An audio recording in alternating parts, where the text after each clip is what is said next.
ಲೆಕ್ಕ ಮಾಡುವುದ ಎಲ್ಲ ಬ್ರಾಹ್ಮಣರು ಬರ್ತಾರೆ, ಎಲ್ಲವರಿಗೆ ಮುಷ್ಟಿ ಬಿಗಿದು ಕೊಡಿ. ಎಂತ ಬಾಚಿ ಬಿಗಿದು ಕೊಡ್ಲಿ ಅಂದ್ರೆ ಬ್ರಾಹ್ಮಣರ ನಿಮಗೆ ಬಡತನ ಬರಬೇಕು ಅಷ್ಟು ಕೊಡಿ. ಕಡಿಮೆ ಆಯ್ತಂದ್ರೆ ಯೋಚನೆ ಮಾಡೋದು ಬೇಡ. ಅಲ್ಲಿ ಹಿಂದ್ಗಡೆಯಲ್ಲಿ ಅಪ್ಪ ಹುಗಿದಿಟ್ಟ ಕೊಪ್ಪರಿಗೆ ಉಂಟು, ಅದನ್ನ ಕಿತ್ತು ತೆಗೆಯಿರಿ, ಹರಿದು ಹಂಚಿ. ಅದು ಹೊಂಡ ಬೀಳ್ತದೆ, ಬ್ರಾಹ್ಮಣರು ಬರ್ತಾರೆ, ಮಣ್ಣು ಹಾಕಿ ಮುಚ್ಚಿ.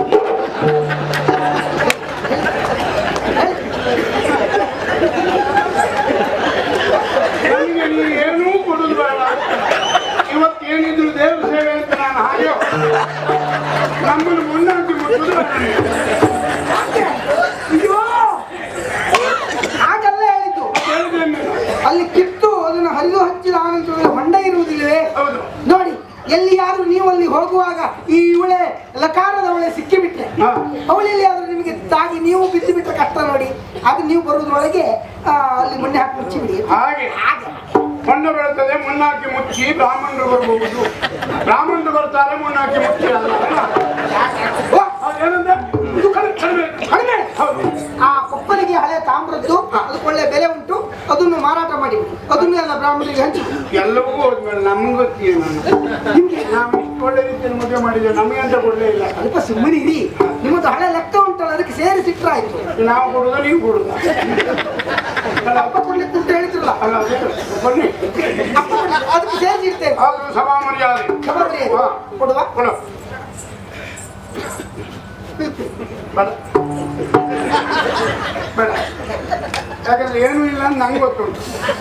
ಕಾಣುವವರೆಲ್ಲ ಏನೋ ಕೊಟ್ಟಿದ್ದಾರೆ, ತಗೊಂಡೋಗಿದ್ದಾರೆ ಅಂತ ಅಪ್ಪು ನಾನು ಕೊಟ್ಟಾಗ ಆಗಬೇಕು, ನೀವು ಪಡೆದಾಗ ಆಗ್ಬೇಕು ಅಂತ ಪರಿಸ್ಥಿತಿ ನಮ್ಗೆ ಬರಲಿಲ್ಲ. ಒಳಗಡೆ ನೋಡು, ಹಿಂದ್ಗಡೆ ಕೊಡ್ತೀನಿ. ಇವರಿಗೆಲ್ಲ ಊಟಕ್ಕೆ ಮಾಡಿ ಎಲ್ಲವರಿಗೂ ಊಟದ ವ್ಯವಸ್ಥೆ ಉಂಟು. ನಾಳೆ ನಿಮ್ಮ ಮನೆಯಲ್ಲಿ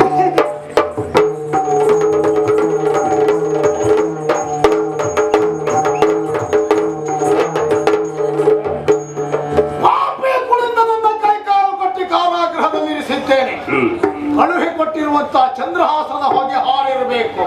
ಹಾಗೆ ನೋಡ್ತೇನೆ.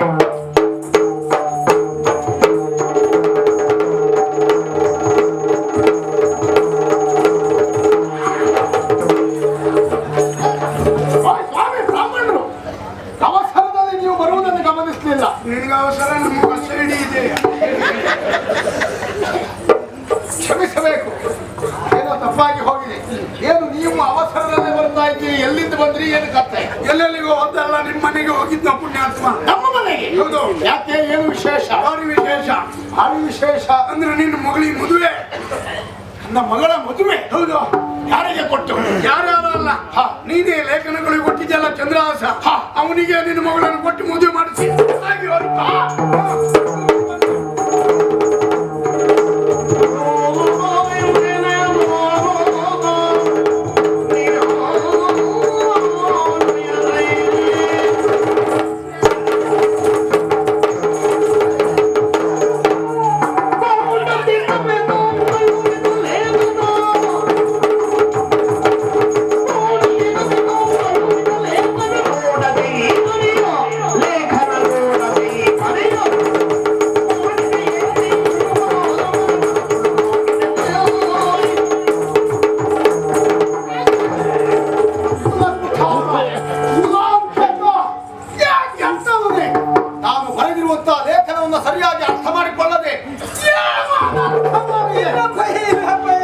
ಜಾತನೊಡನೆ ಬೇಡವೆಂದು ಮಾತನಾಡಿಸೀಗ ಬರೆದ ರೀತಿಯಂತೆ ಹಾಗೈದಿರುವೆ ಖಾತಿಗೊಳ್ಳುವುದೇ.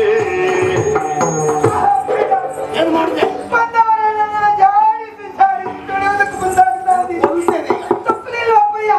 ನೀವು ಯಾವ ರೀತಿಯಲ್ಲಿ ಲೇಖನವನ್ನು ಬರೆದಿದ್ದೀರೋ ಅದೇ ರೀತಿಯಲ್ಲಿ ಕಾರ್ಯವನ್ನು ಎಸಗಿದ್ರು. ಯಾಕೆ ಬೈಕಲ್ಲಿ ಪಕ್ಕದವಾಗಿ ಈ ರೀತಿ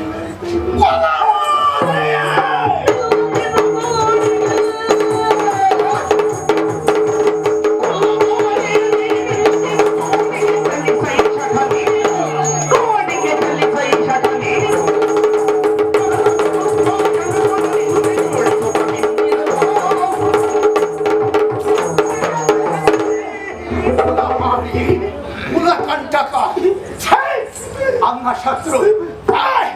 ಏನು ನಿನಗೇನು ಗೊತ್ತಾಗುವುದಿಲ್ಲ. ನೀನೇನು ತಪ್ಪು ಮಾಡಲಿಲ್ಲ. ನೀನು ಏನು ತಪ್ಪು ಮಾಡಿದ್ದಿ ಅನ್ನುವುದು ನನಗೆ ಅರ್ಥ ಆಗಿದೆ. ನಿನ್ನಂಥ ಮಗ ಇದ್ದರೆಷ್ಟು ಸತ್ತರೆಷ್ಟು. ಆದ್ರೆ ಕ್ಷಣ ನೀನು ನನ್ನ ಕಣ್ಣೆದುರಿನಲ್ಲಿರಬಾರ್ದು. ಕೊಡುವುದಾಗೆ ಈಗ ನನಗೆ ನಡೆವೆ ನೈದಾನನಿಗೆ ಹೀಗೆ ಬಿಡದೆ ಜನದ ಕೈದ ನೇಮ ಕೊಡದೆ ವನಗೆ ಬೋಧ ಆಗಲಪ್ಪಯ್ಯ, ಏನು ನೀವು ನನ್ನ ಮುಖ ತೋರಿಸುವ ಹೊರಟು ಹೋಗು ಕಾಡಿಗೆ ಅಂತ ಹೇಳ್ತಾ ಇದ್ದೀರಲ್ಲ. ನಿವಾರಿಸೋ. ಆಗಲಪ್ಪಯ್ಯ, ನಿಮ್ಮ ಆಜ್ಞೆ ನನ್ನ ಪಾಲಿಗೆ ಶಿರೋಧಾರಿ ಅಂತ ಭಾವಿಸ್ತೇನೆ. ಹಿಂದೊಂದು ಸಂದರ್ಭದಲ್ಲಿ ತ್ರೇತಾಯುಗದಲ್ಲಿ ಆ ರಾವಣನ ಮಗನವಂತಹ ರಾಮಚಂದ್ರ ಕಾಡಿಗೆ ಗೊತ್ತಿಲ್ಲ ಅನ್ನೋದಕ್ಕೆಲ್ಲ ಬಾಯಿ ಹಾಕಿ ಸಾಯ್ಬೇಡ. ಹೌದಪ್ಪಯ್ಯ, ರಾವಣನ ಮಗ ರಾಮನ, ದಶರಥ ಮಗ ಮಗನೇ ಕಾಡಿಗೆ ಹೋಗಲಿಲ್ಲವೇ? ಹೋಗಿದ್ದೆ. ಪಿತೃವಾಕ್ಯ ಪರಿಪಾಲನಾ ದುರಂತರ ಅಂತ ಹೇಳಿಸಿಕೊಳ್ಳಿಕ್ಕೆ ನಾನು ಅಲ್ಲಿಗೆ ಹೋಗ್ತೇನೆ. ಅಪ್ಪಣೇನ ಕುಡಿಯಪ್ಪ. ಮೂರು ಕಾಸ್ನವನೇ ಪಿತೃವಾಕ್ಯ ಪರಿಪಾಲನಾ ದುರಂತರ. ಆ ಶ್ರೀರಾಮಚಂದ್ರನ ಯೋಗ್ಯತೆ ಏನು? ಅಪ್ಪ ಹೇಳಿದ ಇಷ್ಟು ಸಣ್ಣ ಕಾರ್ಯ ಮಾಡಲಿಕ್ಕಾಗದೇ ಇರುವಂತಹ ನಿನ್ನ ಹಣೆ ಬರಹ ಏನು? ನೀನ್ ಯಾರಾಗ್ತಿ? ರಾಮ. ಅದಕ್ಕೊಲ್ಲದೆ ಬನ್ನಿ.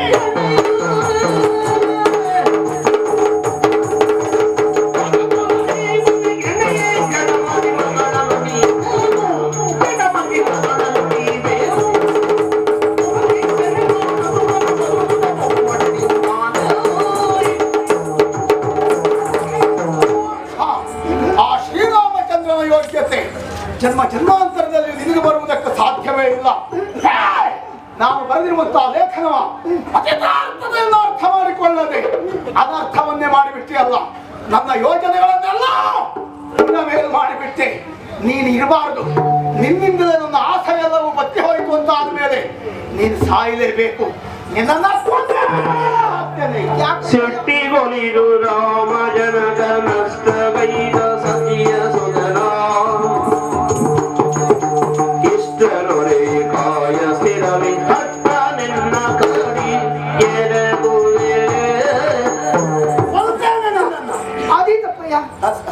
ಆದೀತಪ್ಪಯ್ಯ. ಯಾಕೆಂದ್ರೆ ಇನ್ನೊಂದು ಸಂದರ್ಭದಲ್ಲಿ ಆ ಜಮದಗ್ನಿ ಮಹರ್ಷಿ ಸಿಟ್ಟು ಬಂದು ಹೆಂಡತಿ ಮಕ್ಕಳನ್ನೆಲ್ಲ ಕೊಂದು ಕಳೆದ. ಆದ್ರೆ ನೋಡಿದೀಯಾ, ಆಗ ಬದುಕಿಸುವುದಕ್ಕೆ ಪರಶುರಾಮನಾದ್ರೂ ಇದ್ದ. ಈಗ ಯಾರಿದ್ದಾರಪ್ಪಯ್ಯ? ನೀ ಆ ರೀತಿ ನೀನು ಕೊಂದು ಕಳೆದ ನಾನು ಮತ್ತೋದ್ರೆ ಬದುಕಿಸುವುದು ಯಾರಪ್ಪ?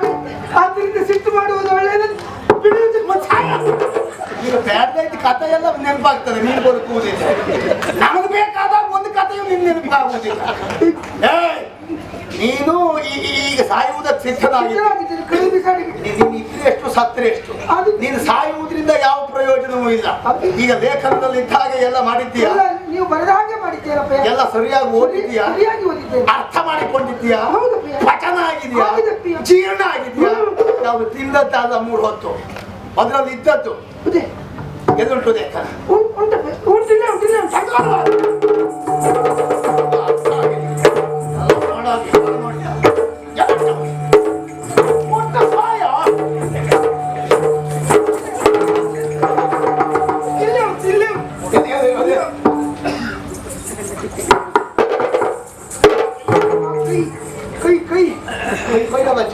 ತಲೆ ಕೆಳಗಾಯ್ತು.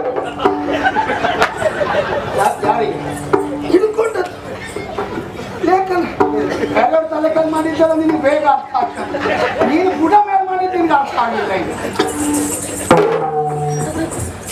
ಸರಿಯಾಗಿ ಕಂಡುಬಿಟ್ಟು ನೋಡ್ಬೇಕು. ಶ್ರೀಮತ್ ಸಚಿವ ಶಿರೋಮಣಿ ದುಷ್ಟ ಬುದ್ಧಿ ಅಂದ್ರೆ ನನ್ನಪ್ಪಯ್ಯ ಊರಿಗೆ ಜಂಗುರ ಸಾರಿವ ಅರ್ಥ ಆಗಿದಪ್ಪ. ಯಾರಿಗೂ ಗೊತ್ತಾಗಲಿಲ್ಲ. ಸುಪ್ರೇಮತಿಂ ತನ್ನ ಸುತ ಮದ ನಂಗೆ ನನಗೆ ಮಿಗೆ ಪರಸಿ ನೇಮಿಸಿದ ಕಾರ್ಯಮೀ ಚಂದ್ರಹಾಸಂ ಅಂದ್ರೆ ಬಂದವ ಮಹಾಹಿತ ನಿಮಗೆ. ನಮಗೆ ಬಹಳ ಹಿತವಂತ ಕರ್ಮ ಮಹಾಹಿತ ನಿಮಗೆ, ಮಹಾ ಅಹಿತ ನಿಮಗೆ. ಇದರ ಅರ್ಥ ಆಗಲಿಲ್ಲ ನಿನಗೆ. ಮಹಾಹಿತ ನಿಮಗೆ ಎನ್ನುವುದು ಸವರ್ಣ ದೀರ್ಘ. ಅಪ್ಪಯ್ಯ ಏನಾಯ್ತು? ಅಲ್ಲೊಂದು ಸಂಧಿ ಉಂಟು ಅಂತಲೇ ನನಗೆ ಗೊತ್ತಾಗಲಿಲ್ಲ. ಗೊತ್ತಾಗುವುದು. ಒಟ್ಟಾರೆ ಆ ಸಂಧಿಯಲ್ಲಿ ನನ್ನ ಬೆನ್ನು ಸಂಧಿ ಸಂದೆಲ್ಲ ಕೈ ಹಾಕ್ತೇನೆ ಈಗ. ತತ್ವಗಳ ಜೊತೆ ಬಂದ ಬಳಿಕೆ ಮನ ಕುಲವಿತ್ತ ವಿದ್ಯಾ ವಯೋ ವಿಕ್ರಮಗಳ ನೋಡುತ್ತಿರದೆ ನೋಡ್ಲೇ ಇಲ್ಲ. ಕೊಡು. ಯಾವುದನ್ನ ಮುಂದೆ ಹೇಳ್ತೀರ. ಮುಂದೆ ಸರಿಯಾಗಿ ಓದಿದ್ದಿಲ್ಲ. ತತ್ವಗಳ ಜೊತೆ ಬಂದ ಬಳಿಕೆ ಮನ ಕುಲವಿತ್ತ ವಿದ್ಯಾ ವಯೋ ವಿಕ್ರಮಗಳ ನೀ ನೋಡುತ್ತಿರದೆ ಕೊಡು.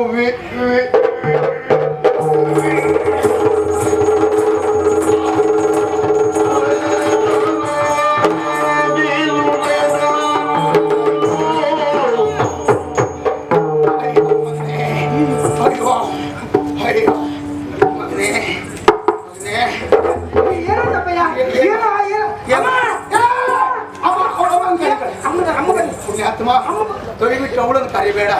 ಮೊದಲೇ ಇಷ್ಟು ಸಣ್ಣ ವಿಷಯಕ್ಕೂ ಗಾಬರಿ ಆಗುವವಳು. ನನಗೆ ಹೀಗಾಗಿದೆ ಅನ್ನೋದು ಗೊತ್ತಾದ್ರೆ ಅವಳು ಜೀವವೇ ಇರುವುದಿಲ್ಲ. ಅವಳು ಬೇಡ, ಅವಳು ಬೇಡ. ನನಗೊಬ್ಬರಿಗೆ ಇಟ್ಕೊಳ್ಳಿಕ್ಕೆ ಆಗೋದಿಲ್ಲ. ಬೇಡವೋ ಯಾರನ್ನು ಕರೆಯಬೇಡ. ಹಾಗಿದ್ರೆ ವೈದ್ಯರು ಬರೋದು ಕೇಳಿ. ಬೇಡವೇ ಬೇಡ. ಯಮ ಬಂದ್ರೂ ಚಿಂತೆ ಇಲ್ಲ, ವೈದ್ಯರು ಬರುವುದು ಬೇಡ. ಯಾಕಪ್ಪಯ್ಯ? ಯಮ ಬಂದ್ರೆ ಪ್ರಾಣ ಮಾತ್ರ ಎಳ್ಕೊಂಡು ಹೋಗ್ತಾನೆ. ಈ ವೈದ್ಯರು ಬಂದ್ರೆ ಪ್ರಾಣ ಮತ್ತು ಹಣ ಎರಡೂ ಎಳ್ಕೊಂಡು ಹೋಗ್ತಾನೆ. ಏನಪ್ಪಯ್ಯ ಇಷ್ಟು ಹೊತ್ತಿಗೆ ಅದನ್ನು ಒಯ್ತಾರೆ ಇದನ್ನು ಒಯ್ತಾರೆ ಎನ್ನುವುದಾಗಿ ಯೋಚನೆ ಮಾಡುವುದೇ? ಅವ್ರು ಯಾವ್ದು ಬೇಕಿದ್ರು ಒಯ್ಲಿ, ಅವ್ರು ಬರಲಿ. ಅವರು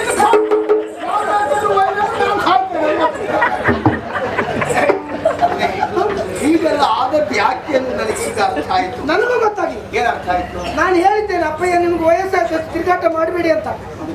ಅದು ಅಷ್ಟೇ ಅಲ್ಲ, ಬರೀ ಬೋಳ ಮಂಡಿಯಲ್ಲೇ ತಿರುಗ್ತೀರಿ. ಮತ್ತೆ ತಲೆ ಮೇಲೆ ಏನಾದ್ರು ಮುಟ್ಕೊಂಡು ತಿರುಗಬಾರ್ದೆ. ಬಿಸಿಲಿಗೆ ಕಾದು ಕಾದು ಹೀಗಾಗಿದೆ.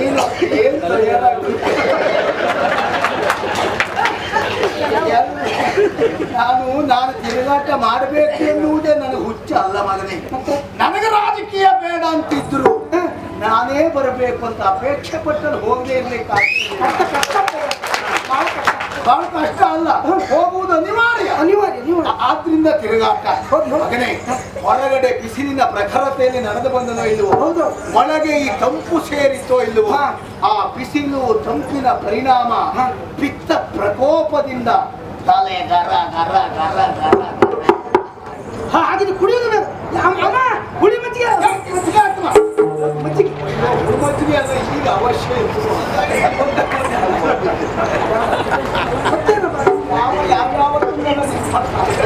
ಅದನ್ನ ಕುಡಿದಿದ್ರಲ್ಲ, ಅದನ್ನ ಕುಡಿಸಿದ್ರು ನೀವು.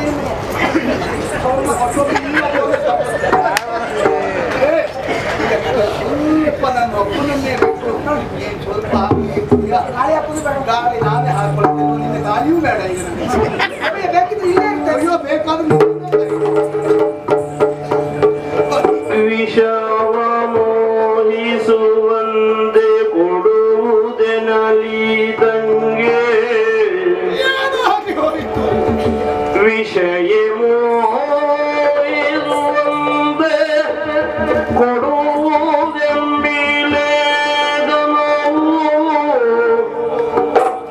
ವಿಧಿಕೃತವೋ ಎಲ್ಲ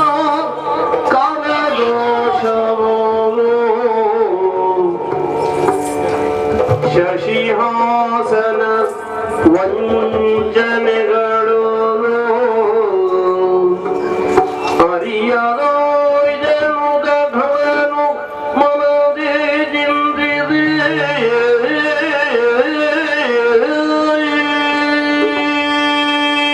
ಏನಾಗಿ ಹೋಯಿತು, ಏನಾಗಿ ಹೋಯಿತು.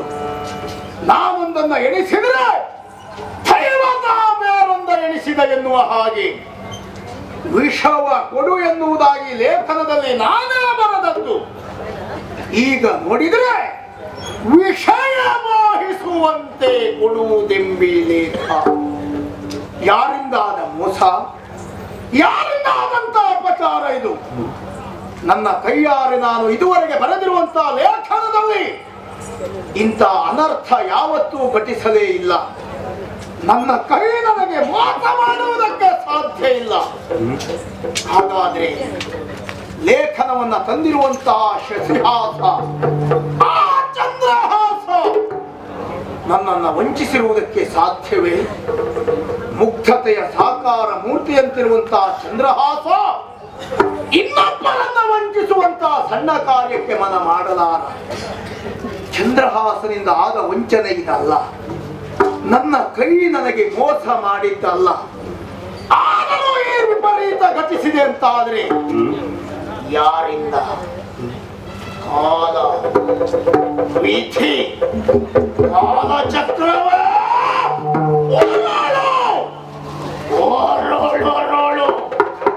ನೀನು ಉರುಳದೆ ಇದ್ದರೆ ನನ್ನ ಪರಾಕ್ರಮದಿಂದಲೇ ಉರುಳಿಸ್ತೇನೆ. ಈ ಎಲ್ಲಾ ವಿಷಯದಲ್ಲಿ ನನ್ನ ಮಗ ಮದನ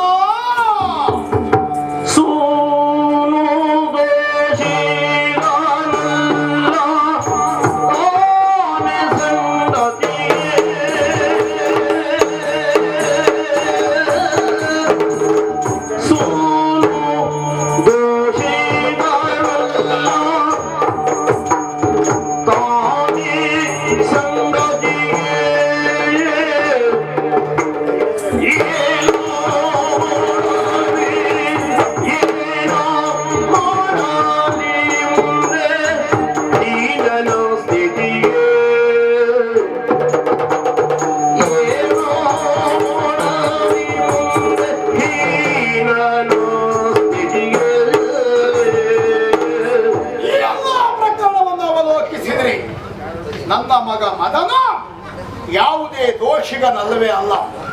ಅವನಿಂದ ಯಾವುದೇ ತಪ್ಪು ಘಟಿಸಲಿಲ್ಲ. ಇದೆಲ್ಲವುದಕ್ಕೂ ನಾನೇ ಕಾರಣ ಎನ್ನುವುದು ಅರ್ಥ ಆಯಿತು. ಆದರೆ ಇದರಿಂದ ಆದದ್ದು ಪ್ರಯೋಜನ ಹೀನನಾಗಿರುವಂತಹ ಚಂದ್ರಹಾಸನಿಗೆ ಈ ದಿವಸ ನನ್ನ ಮಗಳನ್ನ ಮದುವೆಯಾಗಿ ನನ್ನ ಅಳಿಯನ ಸ್ಥಾನವನ್ನು ಅಲಂಕರಿಸಿದ. ಏನ ಮಾಡಲಿ ಹೀನನ ಸ್ಥಿತಿಗೆ? ನನ್ನ ಅಳಿಯ ಎನ್ನುವ ಕಾರಣಕ್ಕಾಗಿ ಕರುಣೆ ತೋರಿ ಇವನ ಕುರಿತಾಗಿ ಕಾರುಣ್ಯ ಭಾವ ತಳೆದೆ ಅಂತಾದ್ರೆ ಇಷ್ಟು ವರ್ಷದಿಂದ ನಾನು ಮಾಡಿರುವಂತಹ ಸಾಧನೆ ನೀರಿನಲ್ಲಿ ಮಾಡಿದ ಹೋಮ ಆಗಿ ಹೋದೀತು. ಚಂದ್ರಹಾಸ ಬದುಕಿದರೆ ಮಾತ್ರ ನನ್ನ ಯೋಜನೆ ಈಡೇರುವುದಿಲ್ಲ. ನನ್ನ ಎಣಿಕೆಯಂತೆ ನನ್ನ ಮಗನೇ ಇಲ್ಲಿಯ ಮಹಾರಾಜನಾಗಬೇಕು ಅಂತಾದ್ರೆ ಚಂದ್ರಹಾಸ ಸಾಯಲಿ. ಚಂದ್ರಹಾಸ ಸತ್ತರೆ ನನ್ನ ಮಗಳು ವಿಷಯ ಮುಂಡೆಯಾಗುತ್ತಾಳೆ. ಮಗಳು ಮುಂಡೆಯಾಗುತ್ತಾಳೆ ಎನ್ನುವುದಾಗಿ ಕೈ ತಡೆದರೆ ನನ್ನ ಆಸೆ ಆಸೆಯಾಗಿ ಉಳಿದು ಹೋಗ್ತದೆ. ಮಗಳು ರಂಜೆಯಾದರೂ ಚಿಂತೆ ಇಲ್ಲ. ಆ ಚಂದ್ರಹಾಸ ಸಾಯಲೇಬೇಕು. ಸ್ಮಶಾನ ವೈರಾಗ್ಯ, ಪ್ರಸೂತ ವೈರಾಗ್ಯ ಇವೆಲ್ಲವೂ ಕೆಲವೇ ಕ್ಷಣದವರೆಗೆ ಮಾತ್ರ. ಆಮೇಲೆ ಮನುಷ್ಯ ಸಹಜವಾಗಿ ಪರಿಸ್ಥಿತಿಯನ್ನು ಹೊಂದಿಕೊಂಡು ಬದುಕನ್ನು ಸಾಗಿಸ್ತಾನೆ. ಗಂಡನನ್ನ ಕಳೆದುಕೊಂಡಂತ ನನ್ನ ಮಗಳು ವಿಷಯ ಕೆಲವು ಕಾಲ ದುಃಖ ಅನುಭವಿಸಬಹುದು. ಆಮೇಲೆ ತನ್ನ ಬದುಕನ್ನ ತಾನೇ ರೂಪಿಸಿಕೊಳ್ತಾಳೆ ಎನ್ನುವ ವಿಶ್ವಾಸ ಇದೆ. ಚಂದ್ರಹಾಸ ಸಾಯಲೇಬೇಕು.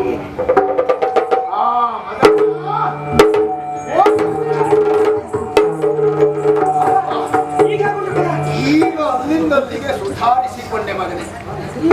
ಏ ಮಗನೇ, ಇದು ತಂಗಿಯ ಮದುವೆ ಮಾಡಿ ಪೂರೈಸಿದೆ ಅಂತ ಹೇಳಿದೆಯಲ್ಲ? ಹೌದು. ಎಲ್ಲಿದ್ದಾರೆ ನಿನ್ನ ತಂಗಿ ಭಾವ?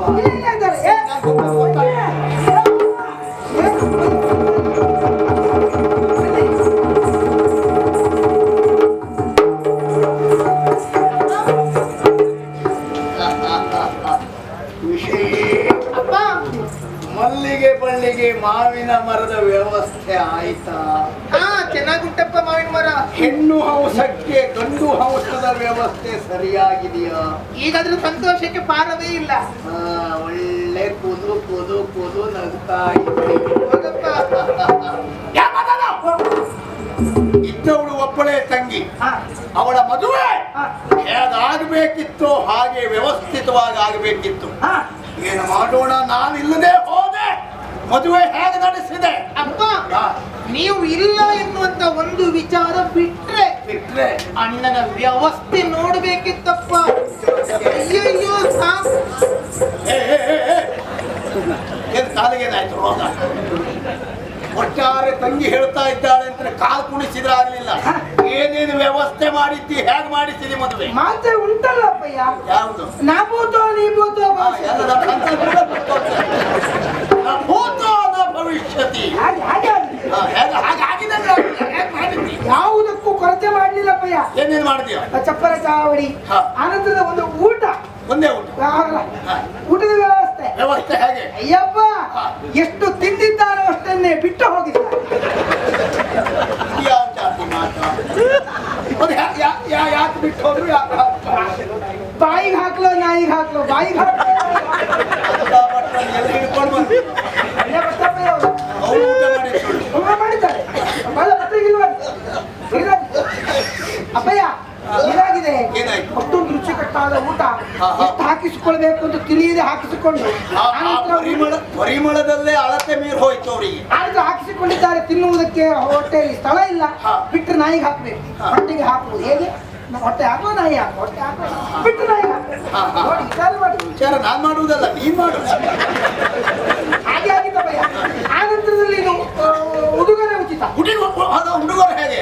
ಉಡುಗೊರೆ ಉಚಿತ ಅಲ್ಲ, ಯಾಕಂದ್ರೆ ಊಟ ಹಾಕಿದ್ರೆ ಸಾಕಾಗುವುದಿಲ್ಲ, ಅದರ ಸಾರ್ಥಕತೆ ಆಗಬೇಕು ಅಂತ ಆದ್ರೂ ದಕ್ಷಿಣೆ ಅದೆಲ್ಲ ಕೊಟ್ಟಿದ್ದೀಯಾ? ಅಯ್ಯೋ, ಬ್ರಾಹ್ಮಣರ ಮೇಲೆ ಬಡತನ ಬರುವಷ್ಟು ಕೊಟ್ಟಿದ್ದೆ. ಬಡತನ ಅಂದ್ರೆ ಏನು ಕೊಟ್ಟಿದ್ದು? ಬರುವುದಕ್ಕಾದ್ರೆ ಅಂದ್ರೆ ಸಾಧ್ಯ ಆಗದೇ ಇದ್ದಷ್ಟು ಹೊರಗೆ ಸಾಕಾಯ್ತಾ? ಆವುಗಳಿಸಿ ಕೊಟ್ಟ ಹೊರಗೆ ಹೊತ್ಕೊಂಡು ಹೋಗುದು ವ್ಯವಸ್ಥೆ ನಿನ್ನಂತೆ.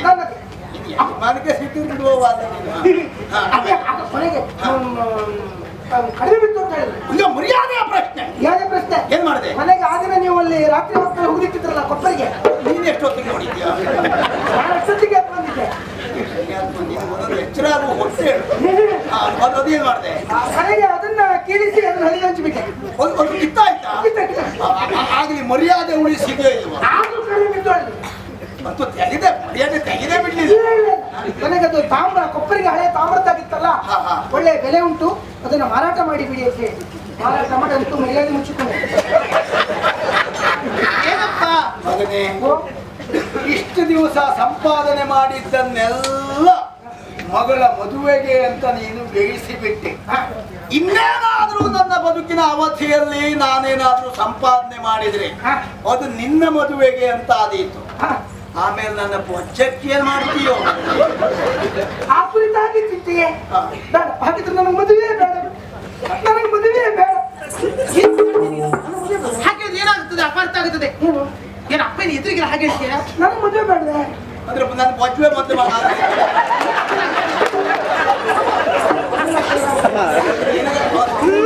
ಮಾಡ್ಲಿಕ್ಕೆ ಸಾಧ್ಯ ಇಲ್ಲ. ಆಗಲ್ಲ. ನೋಡು, ನಾನು ಮದುವೆ ಆಗದೆ ಹಾಗೆ ಬದುಕಬಹುದು, ಆದ್ರೆ ನಿಮ್ಮ ಅಂತ್ಯಕ್ರಿಯೆ ಮಾಡದೇ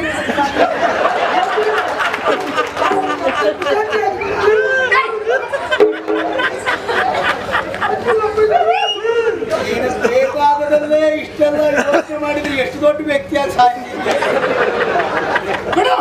ಅಂತೂ ವ್ಯವಸ್ಥಿತವಾಗಿ ಮದುವೆ ಬೇರಿಸಿದ್ಯೋ ಇಲ್ಲ?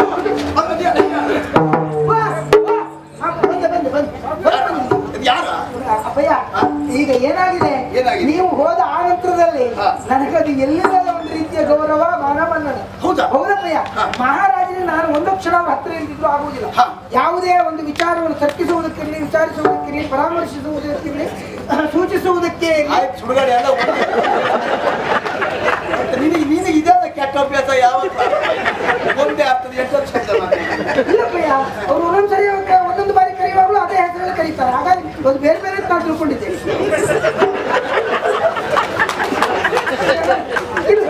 ಈಗ ಅವಸರವನ್ನು ಕರೆಯಿಸಿದ್ದಾರೆ. ನಿಜವಾಗಿ ಈ ಸಂತೋಷ ಕೂಟದಲ್ಲಿ ನಾನು ನಿಮ್ಮೊಟ್ಟಿಗೆ ಇರಬೇಕಿತ್ತು, ಆದ್ರೆ ಇರುವುದಕ್ಕಾಗುವುದಿಲ್ವಲ್ಲ ಎನ್ನುವಾಗ ನೀನಾಡುವ ಮಾತಲ್ಲ, ನಿಜವಾಗ ನೀವು ನಮ್ಮ ಒಟ್ಟಿಗೆ ಇರಬೇಕಿತ್ತು. ಅನ್ಕೋರ್ಮ ಎಲ್ಲೆಲ್ಲ ಅಪ್ಪಯ್ಯ, ಏನು ಮಾಡುವ? ನಮ್ಮ ಯೋಗವು ಅಥವಾ ನಮ್ಮ ದೌರ್ಭಾಗ್ಯವ ಅವ್ರಿಗೆ ಬೇಕಾದದ್ದು ಅಪ್ಪಯ್ಯ, ಆದ್ರೆ ಈ ಸಂತೋಷ ಕೂಡಲಿರುವುದಕ್ಕಾಗುವುದಿಲ್ಲ ಎನ್ನುವುದಾಗಿ ಆರ್ಥಿಕವಾಗಿ ವಿಷಾದಿಸುತ್ತಾ ಅದು ವಿಷಾದ ಆರ್ಥಿಕವಾಗಿ ಹೋಗಿ ಬರ್ತಾನೆ.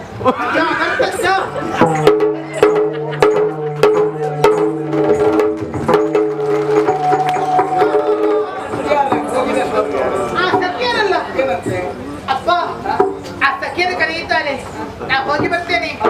ಅಪ್ಪ, ಸಖಿಯನ್ನು ಕರೆಯುತ್ತಾರೆ, ನಾ ಹೋಗಿ ಬರ್ತೇನಪ್ಪ.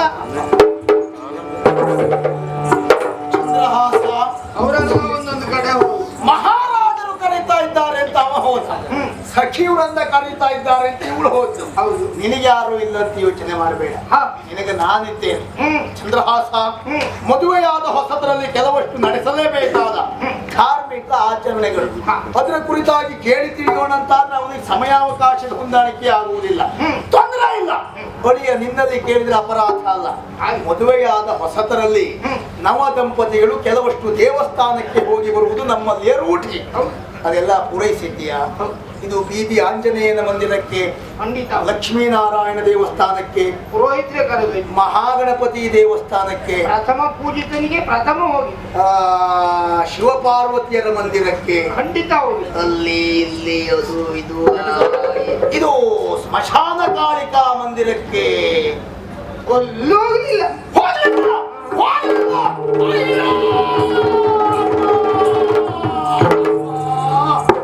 ಮಗನೇ, ಎಂತ ಅನರ್ಥ ಆಗಿ ಹೋಯಿತು, ಎಂತ ಅನರ್ಥ ಆಗಿ ಹೋಯಿತು. ನಮ್ಮ ಈ ನಾಡಿನ ಸಂಪೂರ್ಣ ರಕ್ಷಣೆ ಇರುವುದು ಆ ಸ್ಮಶಾನ ಕಾಳಿಯ ಕೈಯಲ್ಲಿ. ಅವಳು ಒಲಿದಳು ಅಂತಾದ್ರೆ ಏನನ್ನು ಅನುಗ್ರಹಿಸ್ತಾಳೆ, ಮುನಿದಳು ಅಂತಾದ್ರೆ ನಮ್ಮ ಸರ್ವನಾಶ ಮಾಡಿಬಿಡ್ತಾಳೆ. ಅಲ್ಲ, ಇದನ್ನು ನಿನಗೆ ಯಾರೂ ಹೇಳಲಿಲ್ವೇನೋ? ಮದುವೆ ಮಾಡಿಸಿದ ಪುರೋಹಿತರು ಈ ವಿಚಾರ ಹೇಳಲಿಲ್ವಾ? ಹೇಳಲೇ ಇಲ್ಲ. ಅವ್ರು ಯಾಕೆ ಹೇಳ್ತಾರೆ?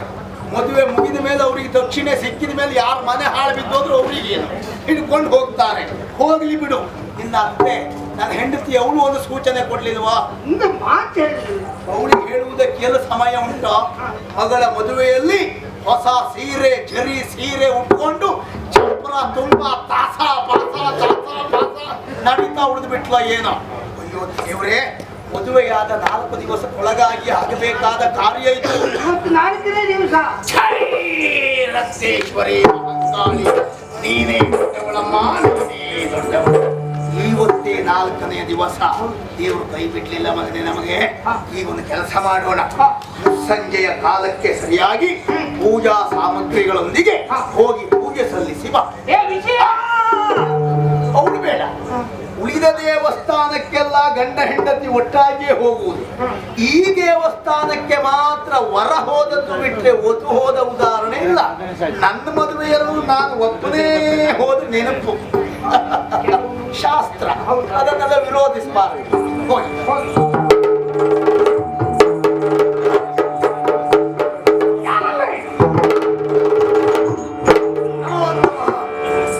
ನೇಸರಂಬುದಿಗಿಳಿಯುವ ಸಮಯದಿ ಕಾಳಿಕಾಲಯಕ್ಕೆ ಮಹನೋರ್ವ ಅವನ ಮುಖವನ್ನ ನೋಡದೆ ಅವನ ಕತ್ತನ್ನ ಕತ್ತರಿಸಿ ಸ್ಪೃಹನ್ನು ತಂದು ಅಪ್ಪಣೆ.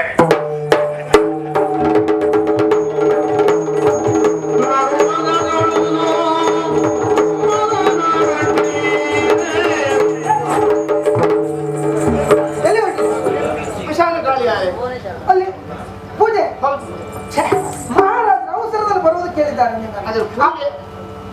ಒಂದು ಕೆಲಸ ನಾನು ಸಲ್ಲಿಸಿದ್ರೆ ನೀನು ಸಲ್ಲಿಸಿದ್ರೆ ಪೂಜೆನ ನಾನು ಸಲ್ಲಿಸಿ ಬರ್ತೇನೆ. ಹೆಸರಂತೂ ಗೊತ್ತುಂಟು. ಹೌದು, ನಿನ್ನ ಹೆಸರಿನಲ್ಲಿ ಸಂಕಲ್ಪ ಮಾಡಿ. 3 ಲಕ್ಷ.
ಚಂದ್ರಹಾಸನ ಹಿನ್ನೆಲೆಯ ಪಟ್ಟ ಹೊಗೆ ಹಾರಿತು.